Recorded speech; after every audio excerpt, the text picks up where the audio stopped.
Now think of another individual who is in some way related to you in any capacity. And see, this is an individual who is also the soul, whether he or she knows it not. But you cannot unknow it. You must know it. You cannot be the soul here and have someone there who's not. Pray for thine enemy is the recognition of the soul of the individual. Love thy neighbor as thyself. You are recognizing the universal soul which man has overlooked, which man has denied by overlooking it, which mankind is ignorant of, which authorities are ignorant of.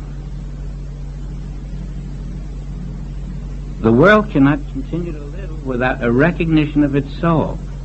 And if the world cannot do this collectively, we must step forward and do it individually. And then you will release soul power.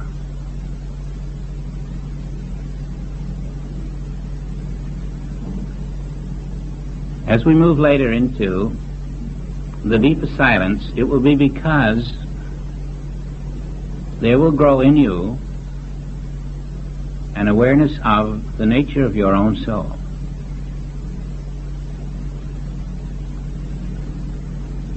It is capable of the deeper silence. And in its silence, it alone touches the substance that is God. In our mental life, in our physical life, we do not touch the substance that is God. We talk about it. And we do not express that substance in our lives unless we have, to some degree, found the soul level. Now, your soul is going to be the only way in which you are going to communicate with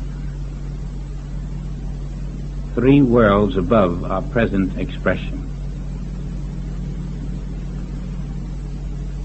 Your soul is the only way you're going to fulfill the commandments of God. Your soul is the only way you're going to break the illusion of time and space.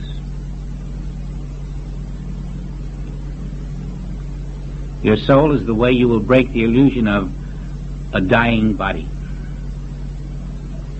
It will take you right out of the belief that you're in one.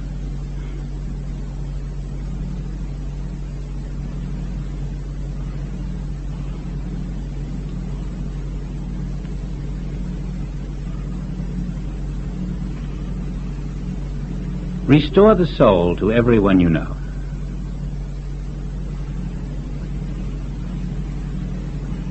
At first you may think you're doing something that is very big of you, or maybe just a little beyond your normal way of life. But it's the same as little gifts we give to each other, how they come back. As you restore the soul to every human being on the face of this earth, regardless of the nature of that individual's way of life, in your consciousness,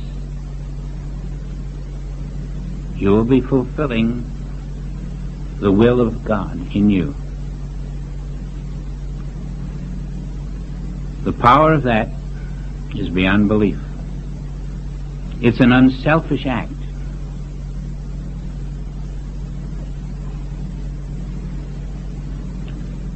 It restores you into the rhythm of divine love. Restore the soul of every individual you know. Do it consciously. Take time to do it. Realize there is a living soul, not a form.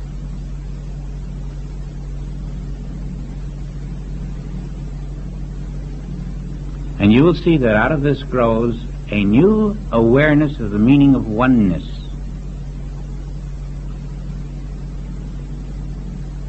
A oneness that does all the work you had been trying to do. You see what it's leading to? You're accepting your universal, your infinite identity. There is my soul there, there is my soul there, and in both places it appears as two different people. And here is my soul here. One soul without boundaries, I am. And you can rest right there and watch the power of the soul express your conscious awareness that it is present, functioning, expressing God.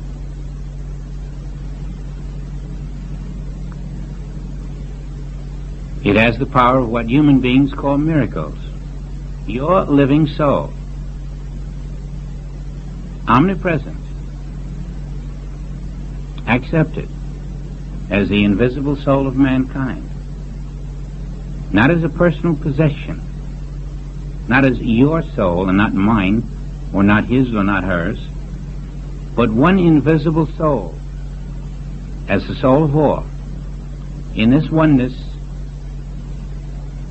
your own soul is restored, and it leads you to green pastures.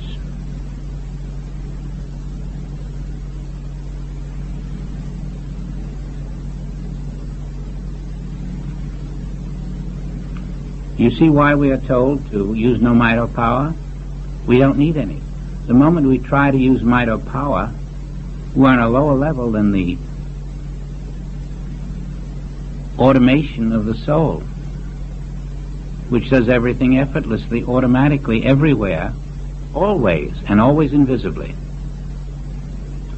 Just as it brought forth our concept of a baby without our knowing it, it is continuing to serve God in all its ways.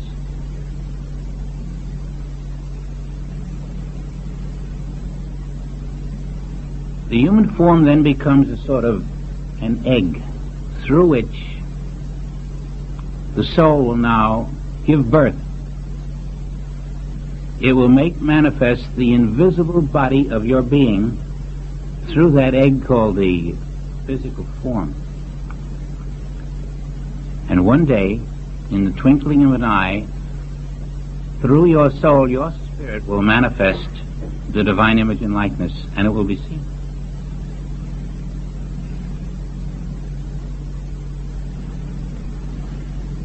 This is what Paul was trying to explain. This is what Peter had discovered, what John knew. You can manifest the body that never dies and walk through the experience of death in that body, and there is no reincarnation after that. It's taken us these millions of years to come to a place where we feel the rightness of that and work for the expression of that, and then to find that in the Bible that's exactly what we've been told all these years, but never could connect it to ourselves. We always thought our transition was going to come later. We always thought we'd have to die in a physical form.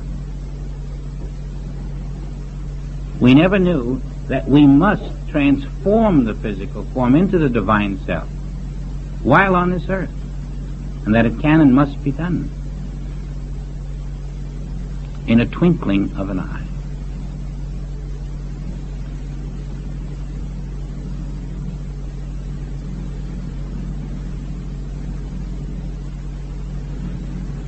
You will see in this another reason for the age of the disciples of Jesus Christ.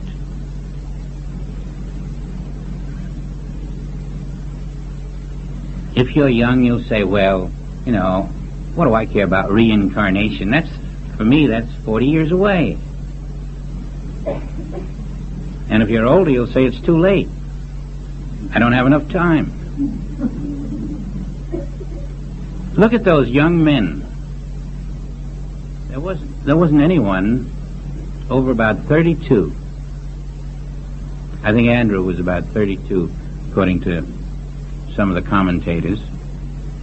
And yet he was teaching them to stop the wheel of reincarnation by rebirth. And they were young.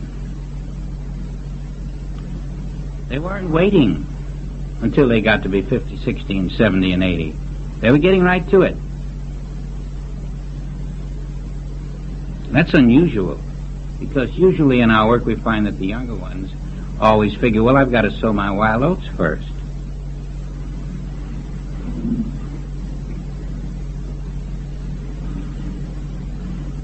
But there isn't one individual who walked with Jesus who wasn't young and who wasn't learning right then to stop that wheel of reincarnation and enter into the spiritual form.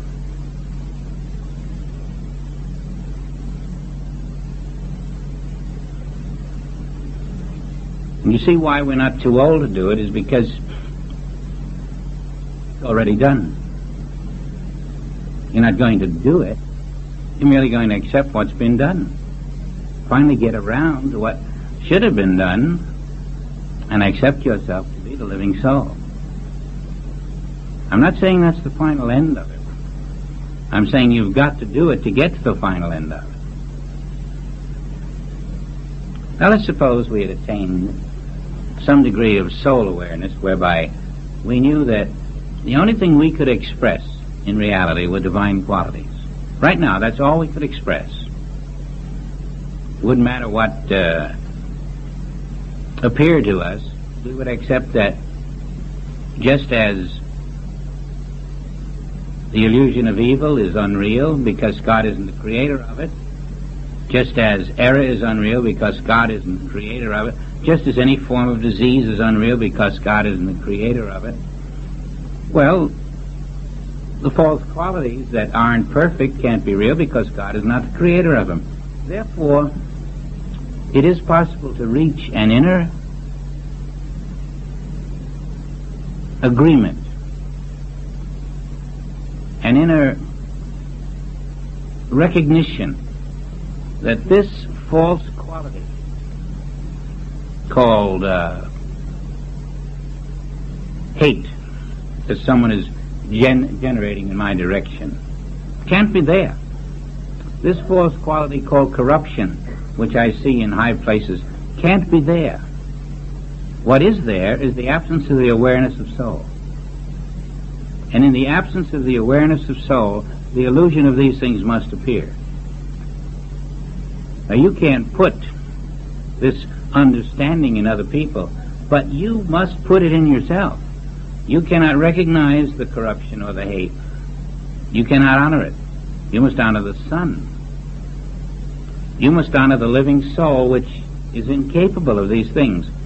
And because it is incapable of it, because it is the reality, these things can only be there as mental temptations which we, when we reach a certain level of enlightenment, can stand firm and look at and say, there is no corruption. It just can't be there. God isn't the creator of corruption. My mind cannot see this, but as I rest in my soul is capable of reaching that understanding. My soul can unsee the things that trouble me as unreal.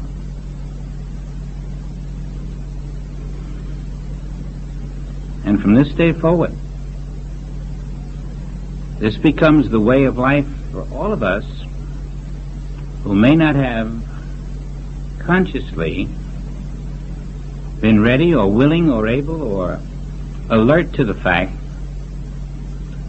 that all evil on the earth is simply the absence of our own soul consciousness, in which we fail to see what is and experience what is not.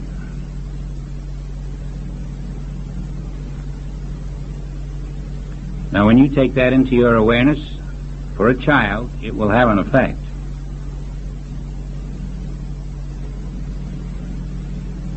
When you take it into your awareness for any individual, it will have an effect on you and on your relationship with those individuals. It will have a relationship on a different level than the human level. And ultimately it will be seen that the only level that exists is the divine. There is no other level. Your soul alone can experience the divine level of ever-present perfection. And that is how you fulfill the commandment, be perfect as your Father. In my soul, I can accept and experience that perfection here and now that my mind cannot. And it unscrambles all of the strange conditions of a world and restores you to the unconditioned universe of God.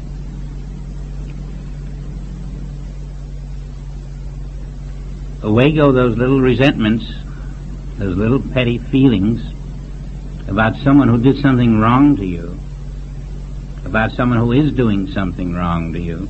That's not soul consciousness. Do you see what purification is? Purification is the elimination of all that is not flowing through your soul. That's how you purify. You cannot purify and make exceptions. You cannot remain impure and expect the divine self to express. It can only express through the purity of your soul consciousness. So I'm emphasizing this because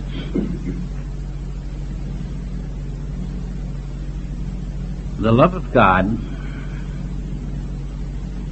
makes clear that it expresses through your soul when you are willing to renounce that which you are not. It might take a little courage,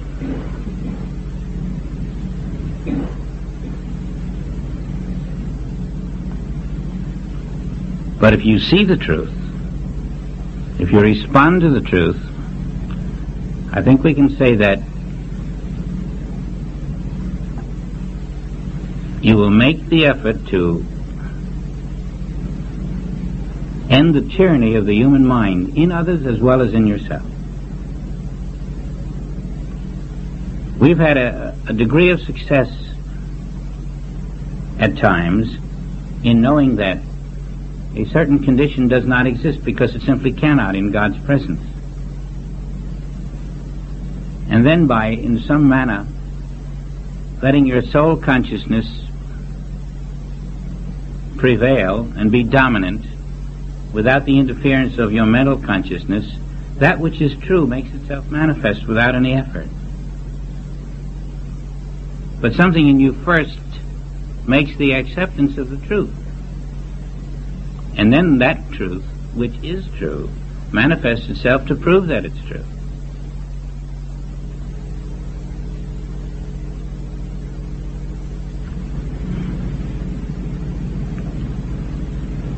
Soul birth is different now than human birth.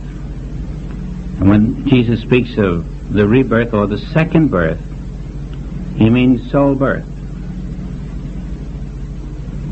When he says that if you are a child of the resurrection, you will not enter the second death, he means that if you are born of soul consciousness, reborn to your soul consciousness, which was removed at the time of human birth, that soul consciousness was not held. It has to be held by the parent for the child to come into it. And when it isn't held, then there has to be a rebirth.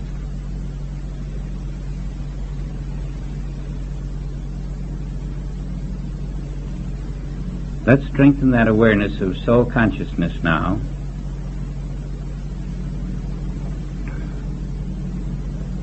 You can come into it every morning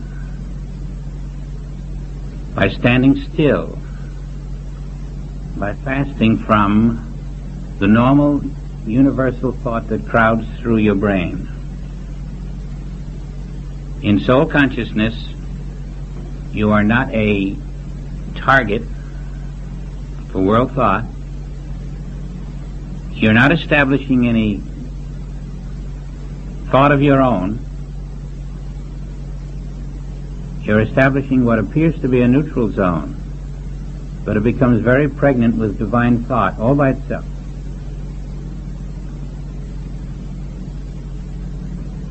Your soul thought would be first your absence of human thought. A total Sabbath from human thought.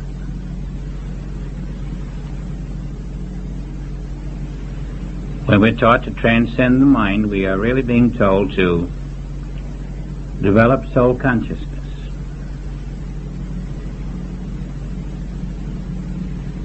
The mind reports on the material universe, which is not the creation of God, which limits us to a form that is not the image and likeness of God, and a life that is not the life of God. A complete counterfeit existence, totally devoid of the infinity of our soul activity. And finally, we are stepping out of that as we establish the fast or Sabbath of the mind and let the soul begin to come alive in your consciousness, so that you feel a different awareness than just a mind awareness. It has a scope.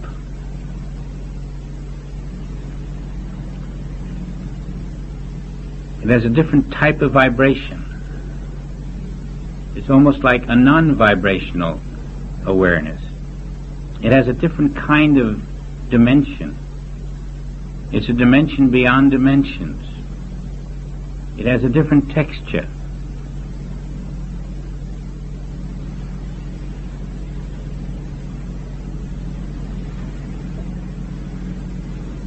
And at a certain point, it has a different kind of stillness. A stillness that is very alive.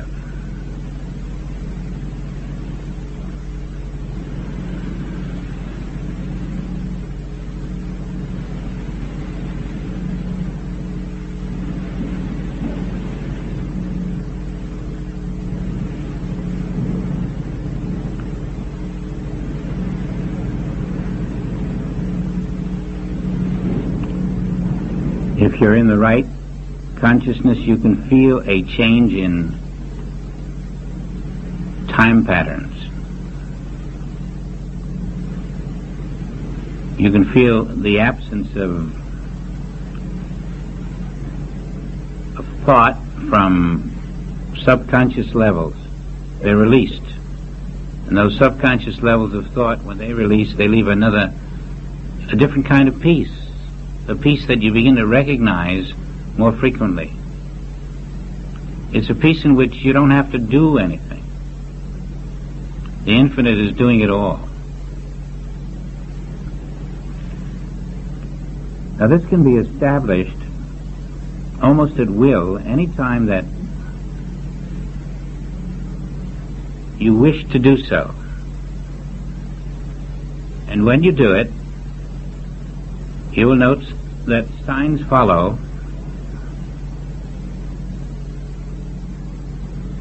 and that's how you'll know you're in the soul consciousness, which is still just an embryonic soul consciousness, but it's the beginning of it.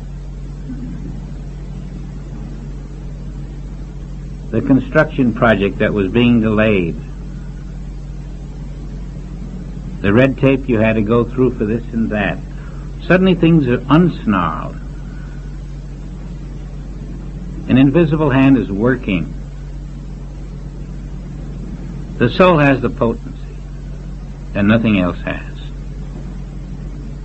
But mostly it is consistently developing your awareness of your permanent spiritual body. It does that even without you knowing it. It's always lifting you to an awareness of your permanent body, which already exists.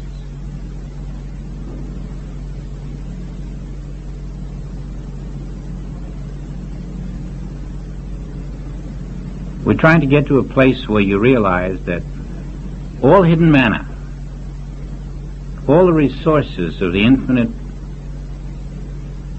divine being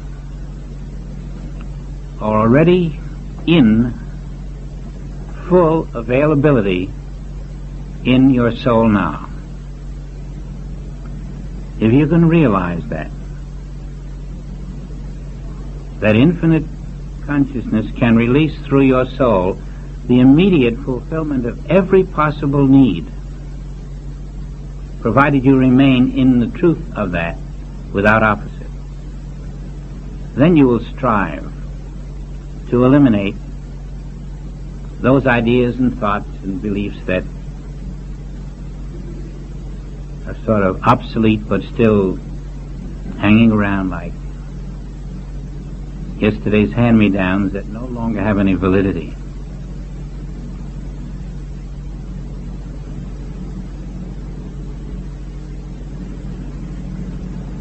The things you found you were not able to understand or think or believe with your human mind, you'll find your soul is able to do for you.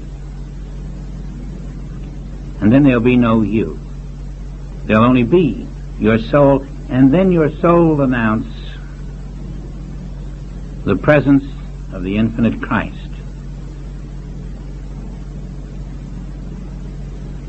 Please work on this intermediate step of soul consciousness.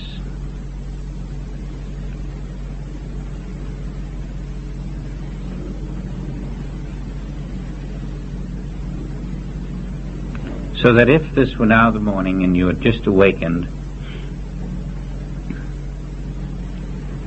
and the world had said the shuttle wasn't working, there was something wrong in the mechanism, it's been delayed 2 years, or it's up in the air and we don't know if it'll come down on schedule, or the enemy is now trying to develop its own equipment to combat our equipment, immediately dismiss from your thought all such undivine ideas. If one member of the family has a flu, or another one has just lost his or her job, or if there's some serious setback of any kind, this morning, immediately dismiss all these ideas as not divine and realize they exist only outside of soul consciousness. And that's where you must be if you have these ideas. Now, in fidelity to the truth of who you are, refuse to accept the ideas that are not that which is of your soul. And rest in the belief, the understanding that I am the soul. I can't deny who I am and accept these foolish ideas no matter what they're doing to me. They're not doing it to me, they're doing it to the false sense of self. I accept the living soul that morning, that instant, and rest there until it solidifies, until you feel you're making progress, you're really getting there. And remain there and let that soul do its own work. No might or power on your part. Let the soul power reestablish the truth of God where you are, no matter what it might be.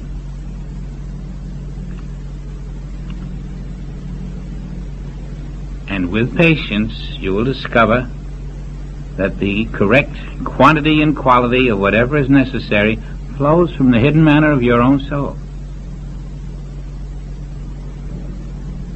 And there are no exceptions.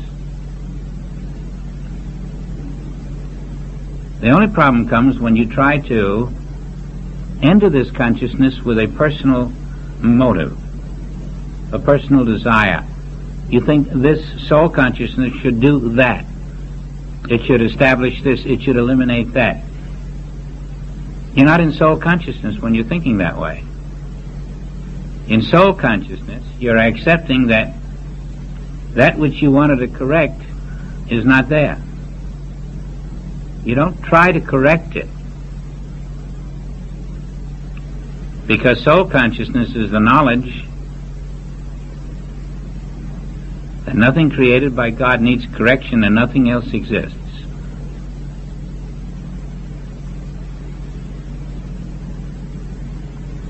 Soul consciousness isn't told to do anything. Because the minute you try to do that, you're in a human mind all over again.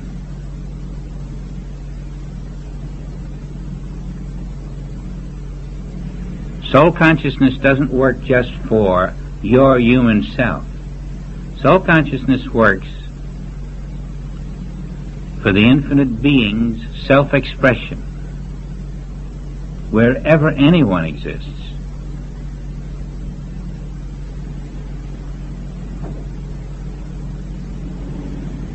We want to experience soul consciousness, and therefore we must not fall into the traps of trying to limit it to what I want, where I want it, and what quantities. We must be free. In other words, we die to self, don't we? We have the courage to die to my wants, my needs, my thoughts, my desires, my ambitions, my motives. For only the pure at heart can inherit the kingdom. Only the pure at heart can receive the flow of soul power. And the paradox is that the pure at heart don't receive the flow. They are the flow.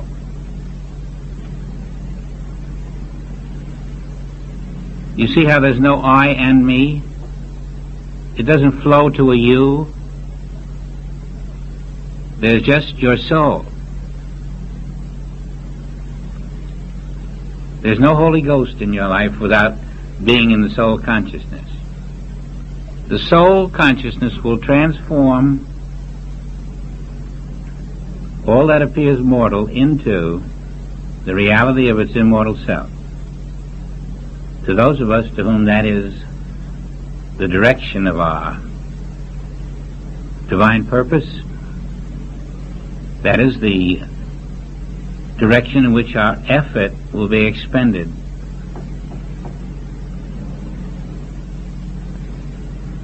And we may appear to others not to defend ourselves or to be stoical in accepting pain or whatever the terms may be, but it is that integrity which will restore you to soul consciousness. And so your integrity is more important than your human fulfillment. I want to get that point clear. Human fulfillment is not what we're after. We're interested in the integrity which establishes soul power, soul consciousness, soul faculties as our experience.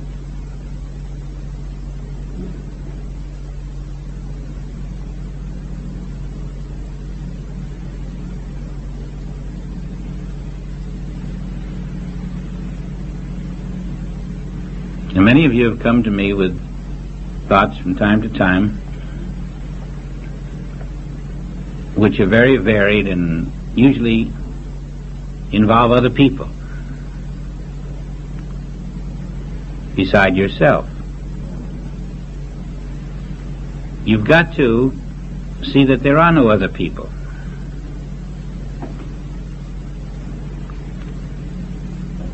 In our preparation for the other side of silence, we have made a certain degree of self-surrender. And in that self-surrender, we should have attained some success in releasing the idea that other people exist, because we know that oneness is the message. Now, if you will come forth in those areas where you could not attain this knowledge and the experience of the fact that other people do not exist, if you apply the effort to attaining soul consciousness, it will do what you were unable to do. It will express its knowledge of the one self, where the world is seeing individuals who are mortal and separated. It will take you above that mind which is incapable of doing this. It will do for you what you have tried and wanted to do but could not.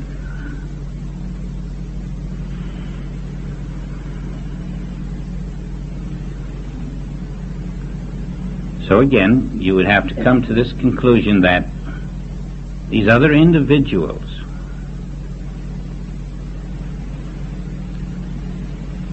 represent the automatic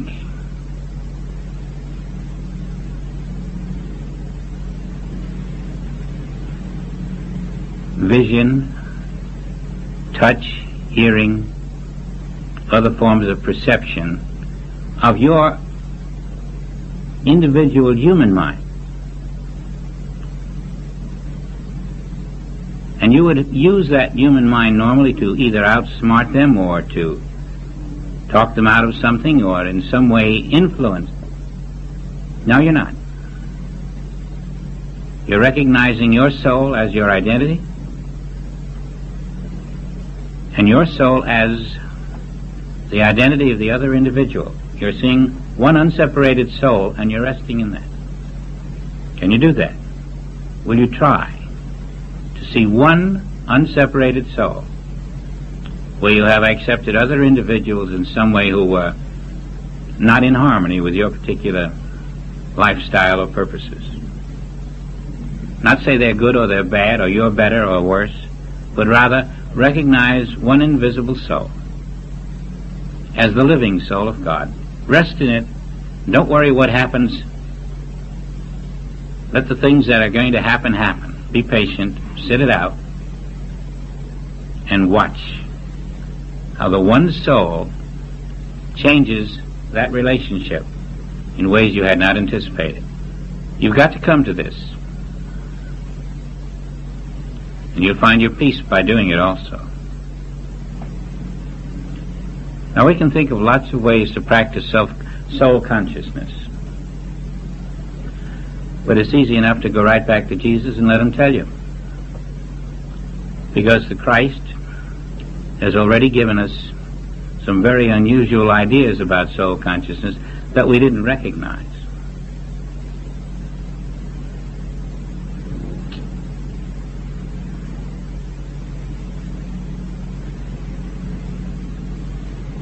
Turn the other cheek, meaning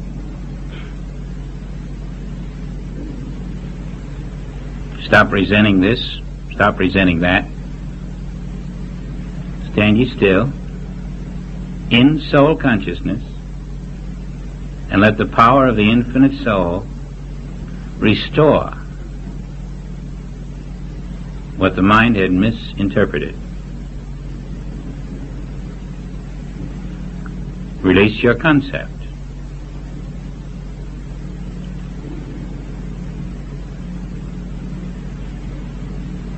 There are quite a number of people we don't like particularly, who bore us, or do something or other that we wish they'd remove. Let's redo that. Let's take them into soul consciousness. And let's take a certain person who isn't always perfect, ourself, and take that person into soul consciousness and start forgiving the human sense of life that person had entertained. Once you can forgive yourself, its trespasses, its debts, its karma, you'll find in your soul consciousness you're not quite as bad as you once thought you were. Much better, in fact, than you had ever anticipated.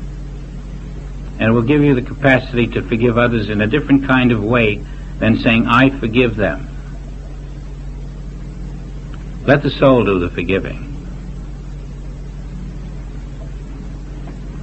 This is all preparation for a new level of silence.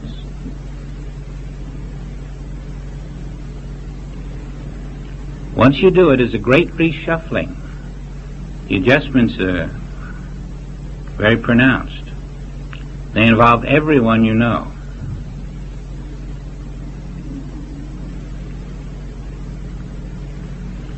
I think Jesus put it a certain way. It's very important to us.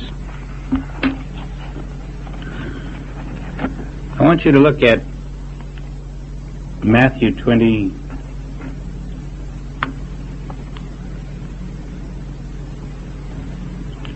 I guess it's 19.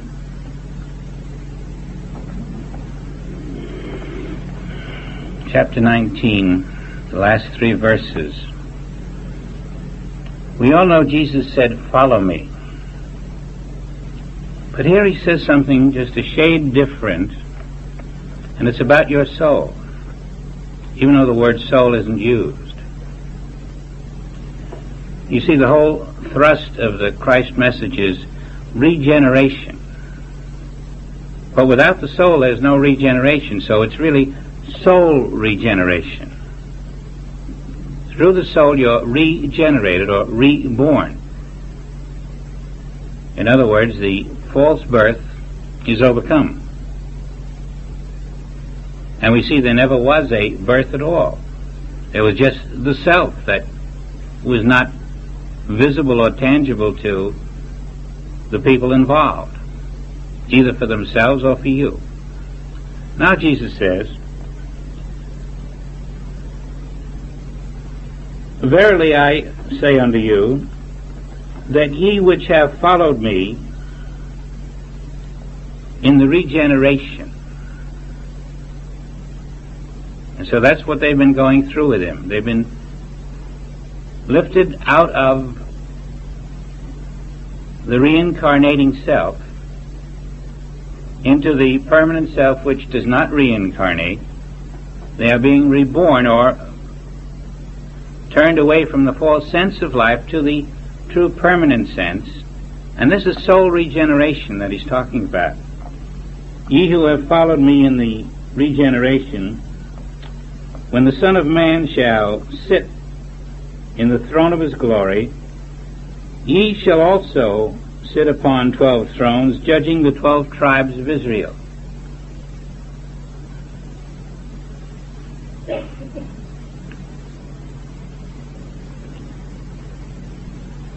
This regeneration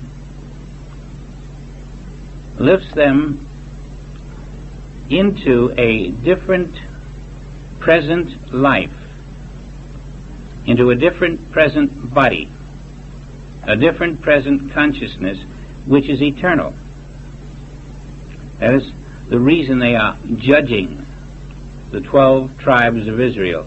They are above the changing human scene. And yet they're here, visible, regenerated. But it takes quite a shuffling, because in every one that hath forsaken houses, or brethren, or sisters, or fathers, or mothers, or wife, or children, or lands, for my name's sake, shall receive 100-fold, and shall inherit everlasting life.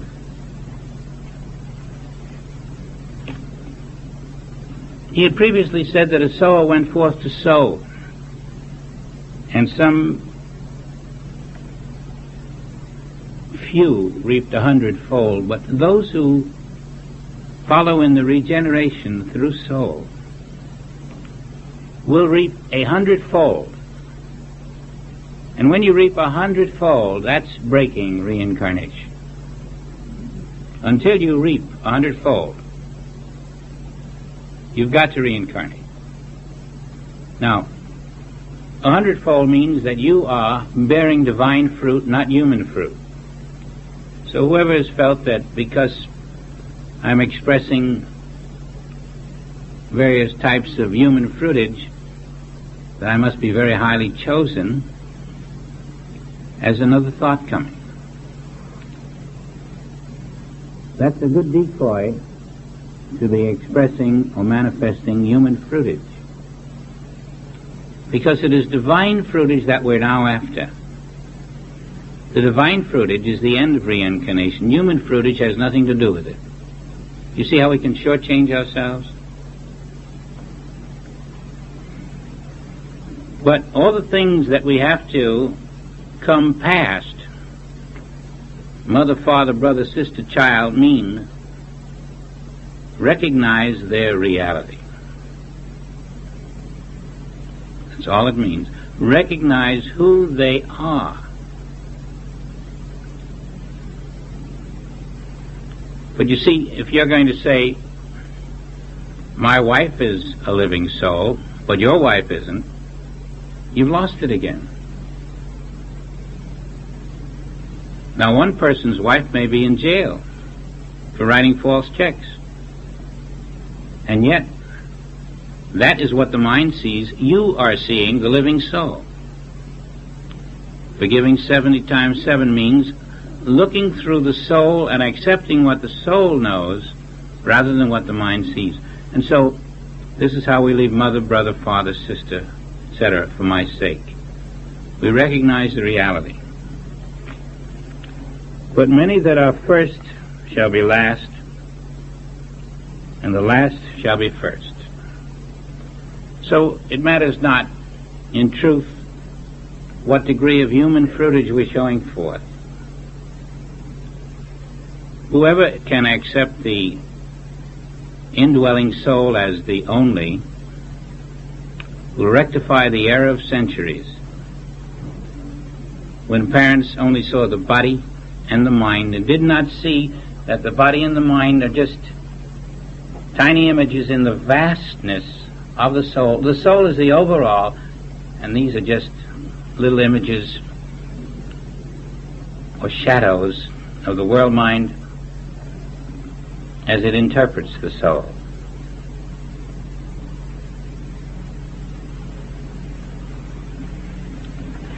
I hope that you don't misunderstand and try to separate from families or separate in some way and see children as something you don't any longer have anything to do with, or in some way you begin to feel that because Jesus put it this way, I must, move out from these human relationships and have no responsibility. The responsibilities don't cease, they just take a different form. In fact, they are handled better because they're handled in the manner of grace. Even the disciples on the road fulfill their responsibilities to their families through their plan of having 2 of the twins serve the families with the money they collected on the road. The responsibilities are always fulfilled. We never neglect them. In fact, they're more of a privilege.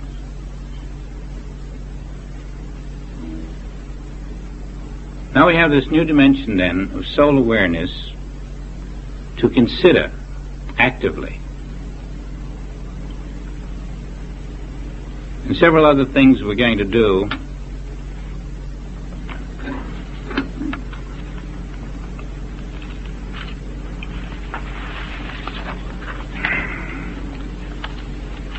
We want to find a space in our consciousness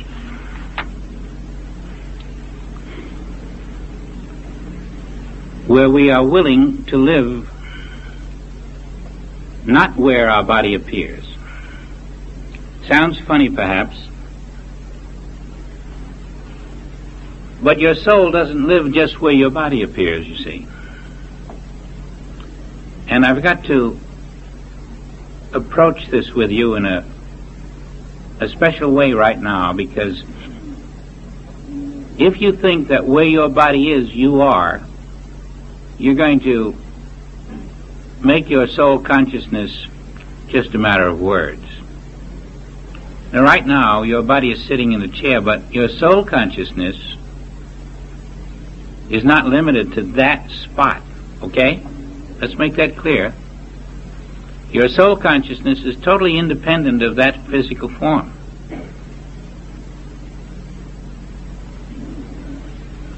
Now see if you can experience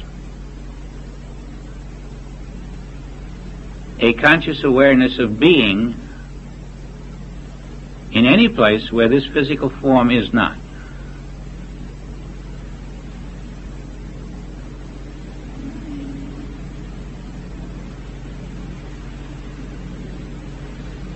You see, the mind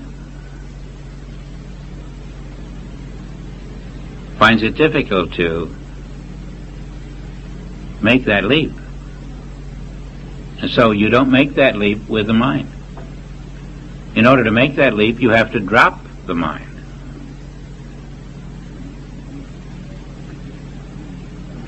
And now where is your soul?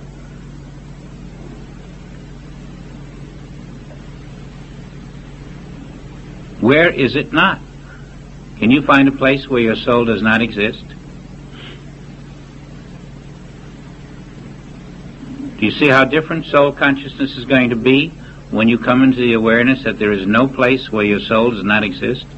Whereas your body is only sitting in a chair or moving in a car on a highway or entering the office door. As you shift to soul consciousness, your body will come under a different set of laws.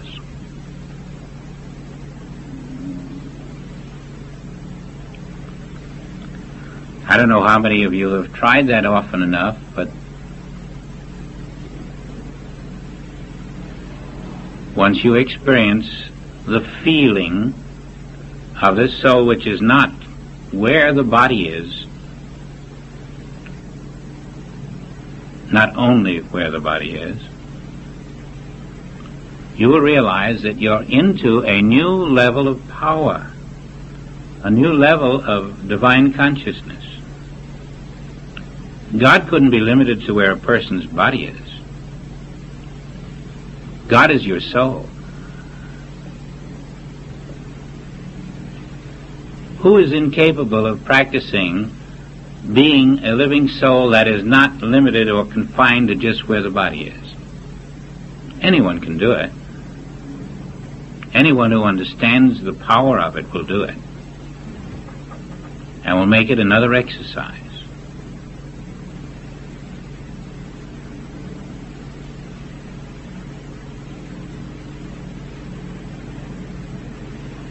And in the stillness with that exercise, there will come a point of completion in the exercise, a point which says, I now have reached a certain balance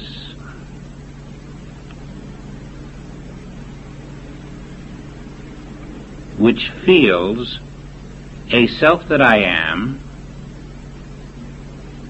which is independent of the physical form that the world sees me in.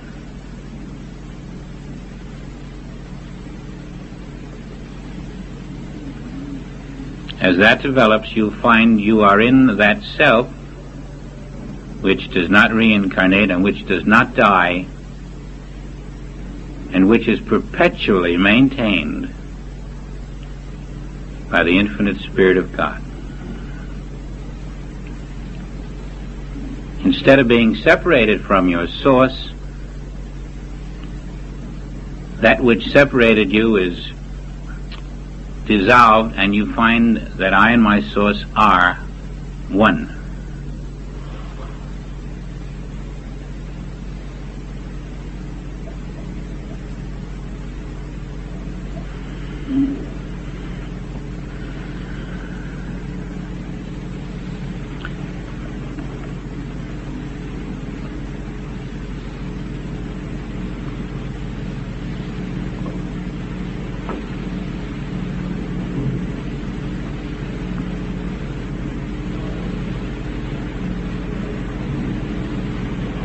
Much of what we are going to do in the ensuing classes is going to seem impossible to us until we begin to experience the newness. And some of the things we will do is to understand what it means to inherit the earth. To know that you have abolished death. To know that you are independent of the human form. To know that yourself has dominion over everything in this world.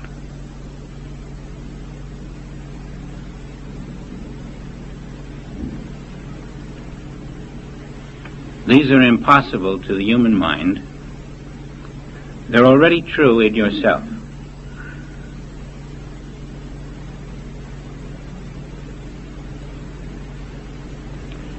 And they will best be attained when, through the purity of your consciousness, refusing to live outside of soul, the Comforter comes unto you. For it is the Comforter who accomplishes that which is impossible.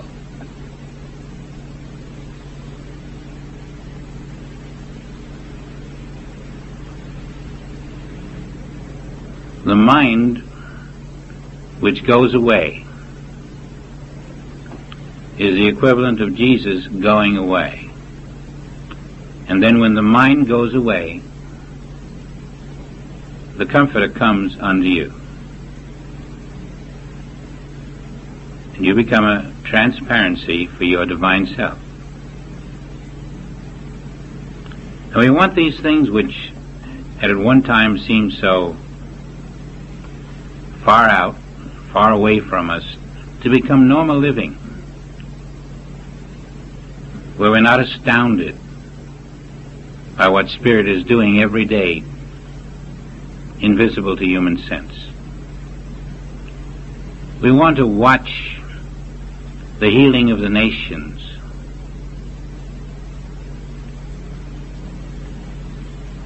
We want to watch the healing of bodies. We want to watch the healing of relationships, of conditions, with the knowledge that behind all of these healings is simply the perfection coming forth through an enlightened soul. And we want to be that enlightened soul.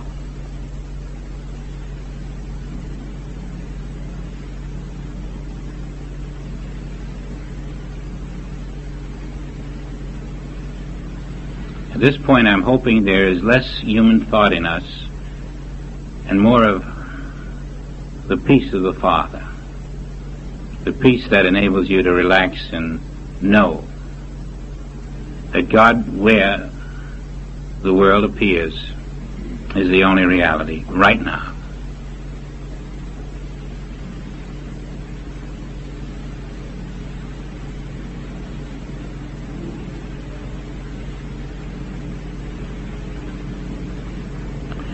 Tomorrow morning, when we come to class, I'm going to assume that each of us has awakened with the knowledge that our soul is present infinitely, expressing God perfectly, and that the soul level of us, the spiritual level of us, and the Christ level of us are all present, synchronized in oneness, and that we have made the effort to realize that nothing else is present. That would be a good starting point.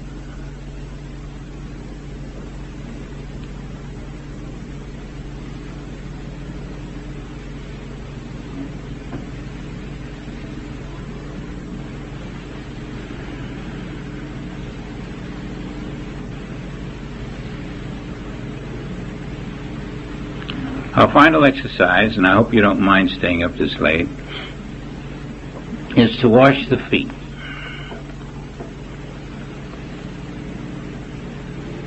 Of the world by the knowledge that the washing of the feet is a symbol of the awareness that the physical sense of life is a false state of consciousness into which man has fallen because his soul awareness had been absent. In the washing of the feet, you are looking through the material sense of life, and you are regenerating yourself through soul awareness. You are washing the feet of the world, seeing that the mind of the world is nothing more than the absence of the knowledge of the presence of the soul of the world. Wash the feet. Replace the mind with the infinite soul, and know that not two are present but one. And you are washing the feet of the world.